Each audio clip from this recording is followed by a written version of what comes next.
श्री सूर्याय नमः। अथ रविवार व्रत कथा विधि। भारत में व्रत का बहुत प्रचलन है।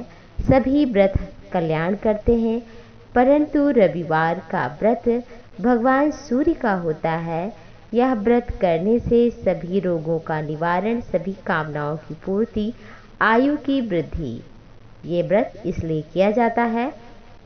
आइए श्रवण करते हैं रविवार व्रत की कथा। रविवार व्रत की कथा इस प्रकार है। व्यास जी बोले, एक समय नैमिषारण्य में शौनक आदि 88,000 मुनिगण एकत्र होकर पुराणों के ज्ञाता श्री सूत जी से पूछने लगे, हे सूत जी, आपने अनेकों पुराण की कथा सुनाई, उनको सुनकर आपसे अब कथा की इच्छा बढ़ती जा रही है सुनने की। कृपा करके ऐसा कोई व्रत बताएं जिससे कामना की पूर्ति हो और मोक्ष की भी प्राप्ति हो।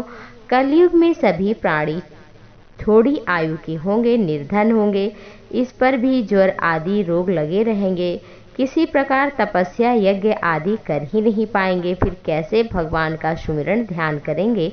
इसलिए सूत जी, आप कोई ऐसा व्रत बताइए जिससे रोग नष्ट हो, सभी प्रकार की सिद्धि मिले, रोग मुक्ति हो और धन प्राप्ति हो, कामना पूर्ति हो।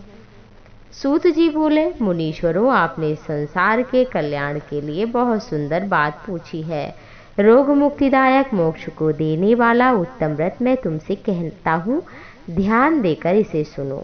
एक इस प्रकार के व्रत बताने में कहने में मैं स्वयं असमर्थ हूँ, क्योंकि यह विषय अगाध अथाह है।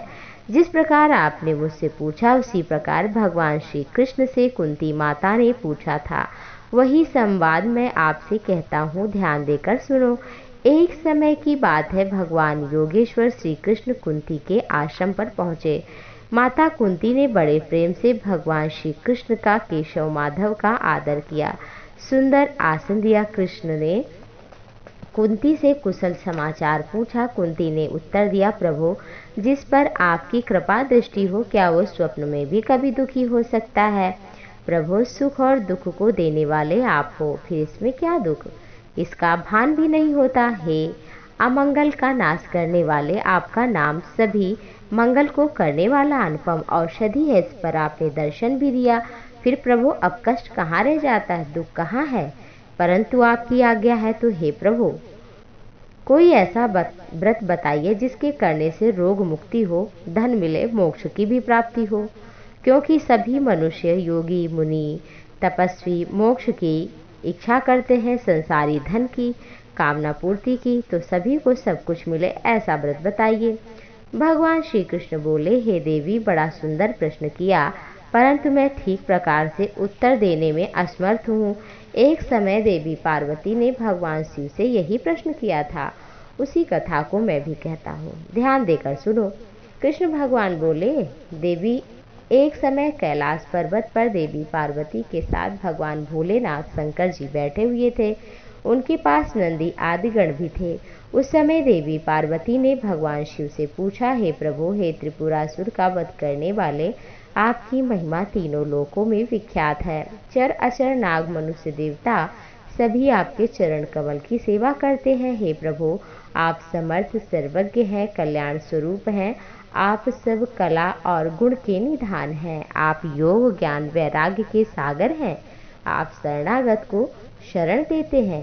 हे प्रभु, जिस घर के ऊपर कल्प वृक्ष हो वो भी दरिद्र रहे, ये कैसे प्रभु? हे नाथ, ऐसा विचार करके मेरी बुद्धि के भारी भ्रम को दूर करिए। हे स्वामी, रोग मुक्ति देने वाला, शरीर के कष्ट का विनाशक, मोक्ष धन प्राप्ति का व्रत बताइए। हे नाथ, उस व्रत को समझाकर कहिए।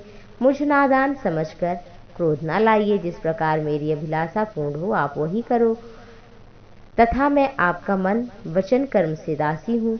संत लोग जहाँ दुखी व्यक्ति पाते हैं, गूढ़ तत्व भी बताते हैं। देवताओं के स्वामी मैं बहुत ही दुखी हूँ। मैं आपसे पूछती हूँ, आप दया करके रोग विनाशक, कष्टहर और मोक्ष देने वाला व्रत कहो।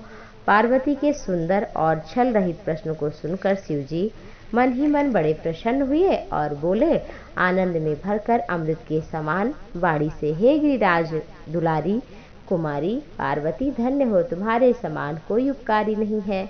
इस प्रसंग के सुनने से सबका कल्याण होगा, क्योंकि जिन्होंने अपने कानों से भगवान की कथा नहीं सुनी उनके कानों के छिद्र सर्प के बिल के समान हैं। जिन्होंने नेत्रों से संत भगवंत के दर्शन नहीं किए उनके नेत्र मोर पंख पर दिखाने वाली नकली आंखों के समान है। जिन प्राणियों ने भगवान की भक्ति को हृदय में स्थान नहीं दिया, हे देवी, वो प्राणी जीते भी मुर्दे के समान है। जिस जिह्वा ने जीभ ने हरि के गुणों का गान नहीं किया वह मेढक के समान है। हे पार्वती, पुण्य भूमि भारतवर्ष में ऋषि पत्नियों का समूह एक बार यमुना के किनारे उत्तम व्रत करने के लिए आया हुआ है। तुम उस व्रत को जाकर देखाओ। वह रोग हर, शरीर कष्ट निवारक, सभी प्रकार की कामना पूर्ति, मोक्ष को देने वाला है। शिव शंकर की आज्ञा से पार्वती देवी कैलाश से भारतवर्ष के लिए चल पड़ी। मार्ग में कुसुमावती नामक एक स्त्री मिली। उसके कोई संतान नहीं थी। वह बहुत दीन थी। उसके पति ने उसका त्याग कर दिया था और वह अनेकों प्रकार से रुदन कर रही थी। पार्वती जी ने जब देखा तो पूछा। उसने बताया कि हे देवी, मेरे कोई संतान नहीं, इसलिए पति ने त्याग दिया है, मैं दुखी हूँ, वन में हूँ। पार्वती उससे बोली, बहन मेरे साथ चलो, हम दोनों एक पवित्र व्रत करेंगे जिसके करने से तेरा पति तुझे मिलेगा और मोक्ष तक ये देने वाला है। पति सुख उससे बहुत कम है।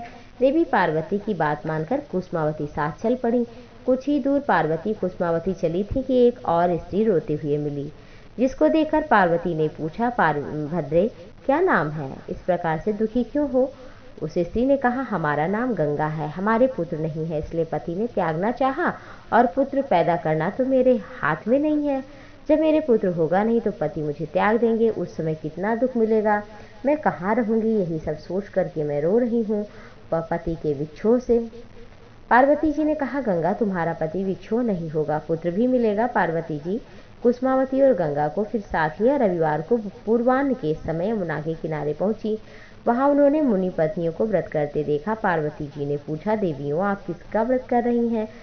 तो उन्होंने बताया कि हे ऋषि पत्नियों ने कहा कि हे देवियों, हम पापनाशक सूर्य का दान फल व्रत कर रहे हैं। सौर्य मंडल में सूर्य के अंतर्यामी रूप से विराजमान रहने वाले ईश्वर का पूजन ध्यान किया जाता है। यह व्रत दुर्लभ है।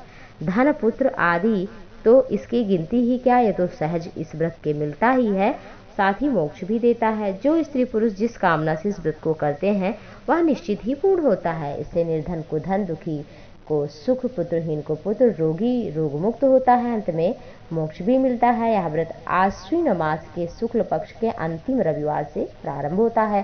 तेल, आंवला, नमक, अनार, क्षार को छोड़कर एक समय भोजन किया जाता है। नमक नहीं खाया जाता। 5 साल व्रत करके इसका उद्यापन किया जाता है। इन 5 सालों में प्रत्येक साल एक एक धान्य सूर्य को समर्पित किया जाता है। जिस धान्य को समर्पित करें उस वर्ष उसको ना खाएं। पहले वर्ष में जौ, दूसरे वर्ष में गेहूं, तीसरे वर्ष में चना, चौथे वर्ष में तिल, 5वें वर्ष में उड़द का दान दिया जाता है। अपनी सामर्थ्य और शक्ति के अनुसार इसका दान दिया जाता है और 12 ब्राह्मणों को भोजन भी कराया जाता है। इस व्रत का उद्यापन माघ मास के शुक्ल पक्ष की सप्तमी तिथि को किया जाता है।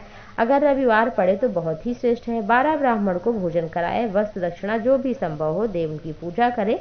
इस व्रत के प्रभाव से शरीर रोग समाप्त हो जाता है। यश, समृद्धि, बुद्धि, स्त्री, पुत्र सभी का सुख, मोक्ष भी मिल जाता है। इस प्रकार पार्वती, कुसुमावती और गंगा ने व्रत का विधान सुना, सभी स्त्रियों के साथ व्रत किया। इस व्रत के प्रभाव से कुसुमावती को अपने पति का प्रेम प्राप्त हुआ और गंगा को इस व्रत के प्रभाव से उत्तम पुत्र मिला। पार्वती जी ने इस व्रत को करके मधुफल की प्राप्ति और कैलाश के लिए चल पड़ी। पार्वती जी अपने हाथ में मधुफल लिए कैलाश को जा रही थी। उन्होंने मार्ग में एक ब्राह्मण देखा। वह ब्राह्मण बड़ा ही गरीब था। पार्वती जी ने दया करके वह फल उस ब्राह्मण के लिए दे दिया और स्वयं कैलाश चल पड़ी। भगवान शंकर को प्रणाम किया, बैठ गई। ब्राह्मण फल सहित घर लौटा तो बड़े ही विस्मय में पड़ गया, क्योंकि जब उसने देखा तो उसका घर धन धान्य से परिपूर्ण हो चुका था। बहुत सी गायें द्वार पर थीं। ब्राह्मण ने अपनी स्त्री से पूछा, यह सब कैसे हुआ? ब्राह्मणी ने कहा, कोई पुण्य तो अवश्य ही। ब्राह्मण ने कहा कि ये मधु फल है जो हमारे हाथ में है और इसी से हुआ। तो पत्नी ने पूछा, ये मधुफल कहाँ मिला? कहा कि एक ब्राह्मणी ने दिया था। कहा कि उसी के प्रभाव से है।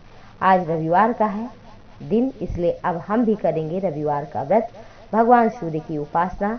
भगवान सूर्य की कृपा से इस लोक में नाना प्रकार के सुख तो मिलते ही हैं और अंत में दुर्लभ मोक्ष भी मिलता है। जो मनुष्य इस व्रत को करता है वह अंत में नाना प्रकार के सुख भोग, पुत्र पौत्र का सुख लाभ करके अंत में श्री हरि के लोक को जाता है। ये कथा श्री स्कंद पुराण के अंतर्गत लिया गया है। इस व्रत को करने वाला सदैव सुख की प्राप्ति करता है। बोलो सूर्य भगवान